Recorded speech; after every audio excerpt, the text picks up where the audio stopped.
Hello students, myself Professor Ankur. I welcome all of you for GATE Sum session from Analog Circuits. Today we are going to start with the first session on diode sums. So let's start with the session.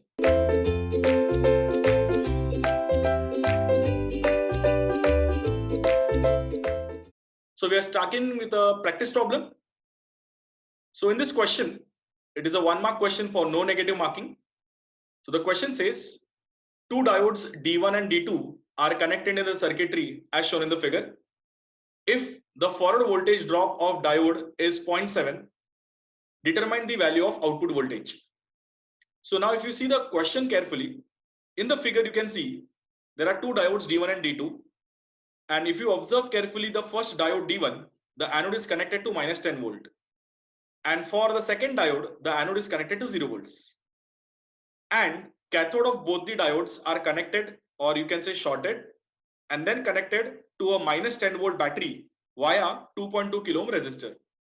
So if you look at the situation carefully, diode D1 is having anode negative and diode D2 is having anode as 0 volt. But when you see the logic of cathode, for both the cathodes, you can say the potential is approximately negative value. Under that situation, you will find D1 as reverse bias and D2 as forward bias. If that is case, where D1 is reverse bias and D2 is forward bias, now I am trying to get how to get the value of VO.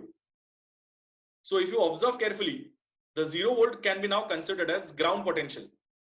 So if I want to measure VO, that VO will be as good as the voltage drop across diode D2. And the most important point, the anode is at 0 potential and the cathode is now as good as your VO per terminal. If I try to see the behavior of diode D1, D1 is reversed. So it is as good as that section is absent from the given circuitry. And when I talk about D2, the D2 will have a drop of 0.7 volts. So when I get the value of VO, then the VO will be equal to minus of VF.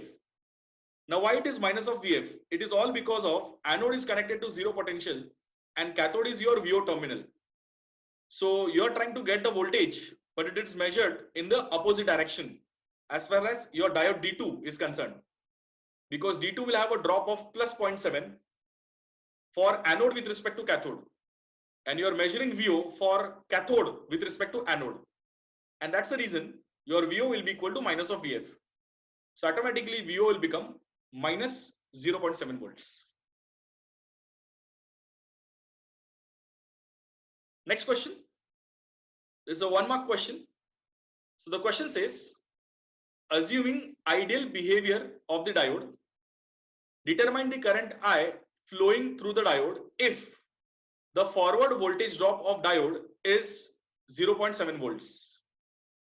Now, if I see the behavior of the diode here, you can observe the anode side and the cathode side carefully.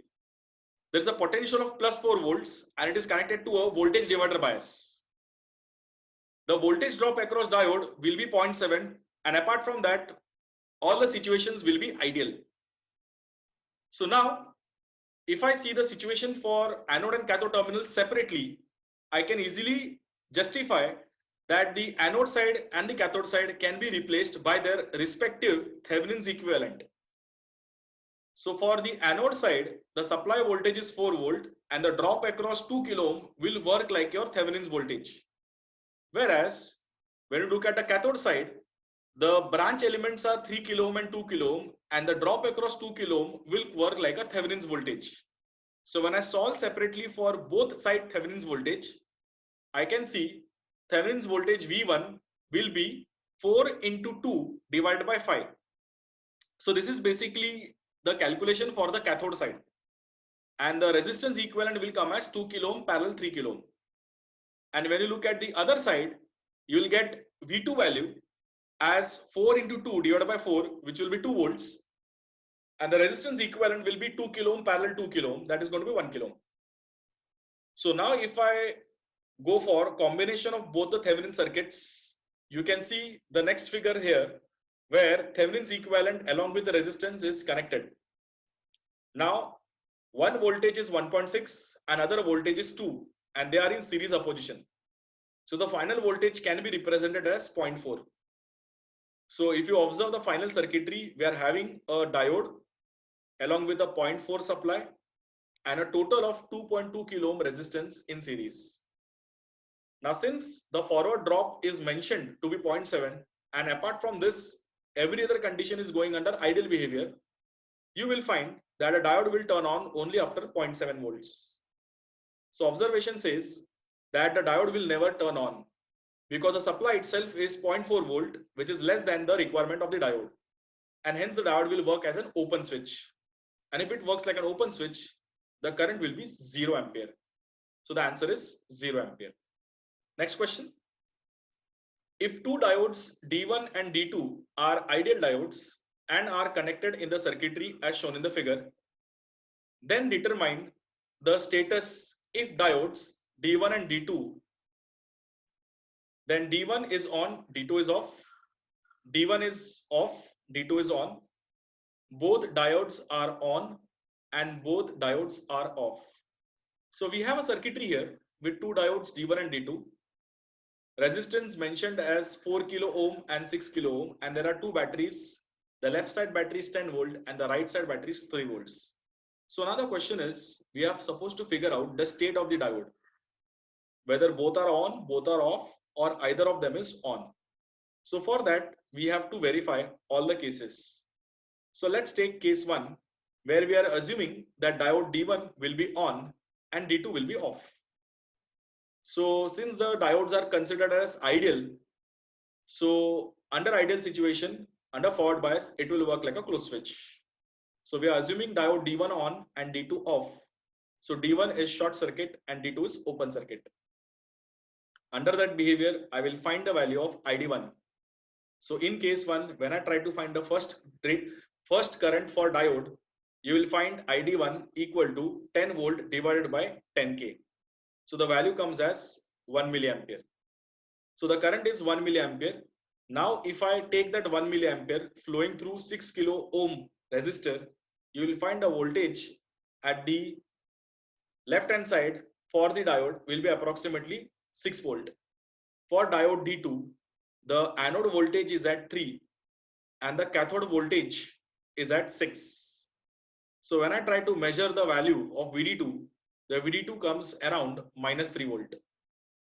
So as per the logic, since the drop across the second diode is negative, implies it will be in the off state. So actually it is supporting our initial assumption that diode D1 is on and D2 is off. Because whenever diode is given positive voltage, it will be on, and negative voltage across it implies it is in the off state.